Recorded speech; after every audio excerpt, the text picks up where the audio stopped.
Greetings, this is the Grumpy Old Slan, and today we're going to look at 7th level Druid spells in Unearthed Arcana. So as we can see, there are 12 spells listed, of which 2 are new, and these are the ones we're going to be looking at. The first spell is Change Staff. By means of this spell, the druid is able to change his or her staff from a pole of dead wood into a treant of largest size. In order to cast the Dwemer, the druid must first have located a tree struck by lightning within the past 24 hours. 1 to 5% chance for any given tree, depending on the severity of the storm. He or she must then select a sound limb, remove it from the tree, and prepare a specially cured section. This section must be shaped and carved so as to be ready to accept the magic which the druid will then place upon it. The staff must be of ash, oak, or hew wood. Curing by sun-drying and special smoke requires 28 days. Shaping, carving, smoothing, and polishing requires another 28 days. The druid cannot adventure or engage in other strenuous activity during either of these periods. The finished staff, engraved with scenes of woodland life, is then rubbed with the juice of holy berries, and the end of it is thrust into the earth of the druid's grove, while he or she then speaks with plants, calling upon the staff to assist him in time of need. The item is then charged with a Dwemer, which will last for many changes from staff to treant and back again. While the staff/treant will initially be of largest size and greatest number of hit points, each 8 points of damage it accumulates actually reduces it by 1 hit die. The staff begins at 12 hit dice and 96 hit points, goes to 11 and 88, 10 and 8, 9 and 72, etc. As it loses hit dice, it becomes smaller in size, thus losing attack power as well. If and when the staff/treant is brought below 7 hit dice, the thing crumbles to sawdust-like powder and is lost. The staff cannot ever be brought upwards in hit dice or hit points, except by a wish, which restores it completely. Of course, a new staff can always be sought out, seasoned, and so forth to begin the process anew. When the druid plants the end of the staff in the ground and speaks a special command prayer in invocation, the staff turns into a treant. It can and will defend the druid or obey him or her in any way. However, it is by no means a true treant, and it cannot converse with actual treants. The transformation lasts for as many turns as the druid has levels of experience, till the druid commands the thing to return to its true form, or until the thing is destroyed, whichever occurs first. In order to cast the Change Staff spell, the druid must have either mistletoe or leaves, ash, oak, hew, of the same sort as the staff.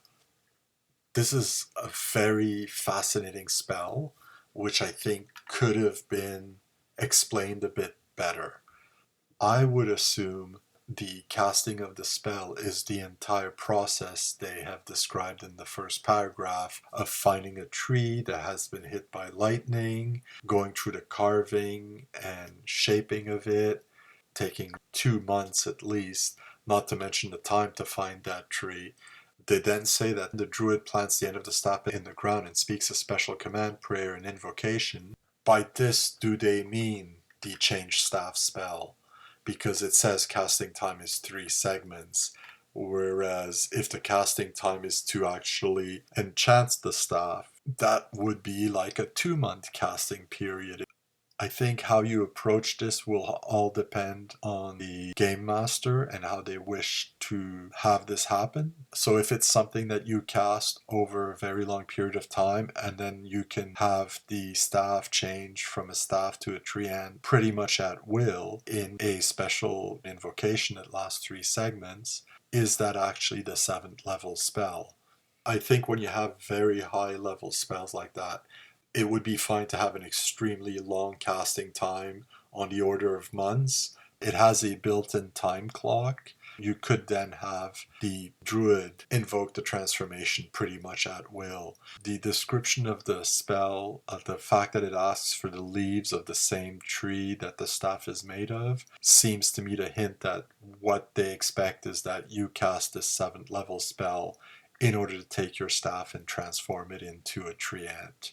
I'm not sure if that's the best use of a 7th level spell slot for a druid. When I compare with other 7th level spells like controlling weather, conjuring earth elementals, firestorm, they seem to have quite a bit more power in some ways than just getting a tree ant to do your bidding, and even so in a fairly limited way. I mentioned control weather. Would you accept a tree hit by lightning that is from a control weather or lightning strike or some other spell to work for the use of this spell? I would have a tendency to say no. I'm not sure I'm in love with this spell. I think it could have some interesting applications, but I find some of the other 7th level druid spells are much more interesting. The next spell is Sunray. It has a range of 1 inch per level, but only lasts 1 round. The area of effect is a 1 inch diameter sphere. When a sunray spell is cast, the druid evokes a burning beam of light, which is similar to a ray of actual sunlight in all important aspects. It inflicts blindness for 1 to 3 rounds upon all creature within its area of effect, unless a successful saving throw versus spell is made. Creatures using ultravision at the time may be blinded for 2 to 8 rounds, while those to whom sunlight is harmful or unnatural will suffer permanent blindness unless the save is made, in which case the blindness lasts for 2 to 12 rounds. Those within its area of effect, as well as creatures within 2 inches of its perimeter, will have no infravisual capabilities for 2 to 5 rounds. Undead, including vampires caught within its main area of effect, must make a save versus spell, taking 8 to 48 points of damage, or half damage if a save is made. Those within the secondary area of effect, up to 2 inches from the perimeter, take 3 to 18 points of damage, or no damage if a save is made. The ultraviolet light generated by the spell will inflict damage on fungoid creatures and subterranean fungi, just as if they were undead, but no saving throw is possible. The material component are Nastur seed and a piece of aventurine feldspar, sunstone. Finally, a spell that allows the druid to be very effective against undead, which is nice. I'm surprised they don't mention shadows, and I would personally rule that any shadows caught within the primary area of effect are just immediately destroyed, and the same would happen to the ones further out, except they would get a save. It's not clear to me whether the blindness is also meant to affect the undead. A vampire might take some damage, but is it also blinded? That would make a difference. I think something for the DM to think about so that they're ready to answer that question should it arise. While the damage caused may be less than some other spells of equivalent level, I'm pleased to see something that really hits the undead quite hard. I'm happy to see this one here. Let's just do a very quick recap here.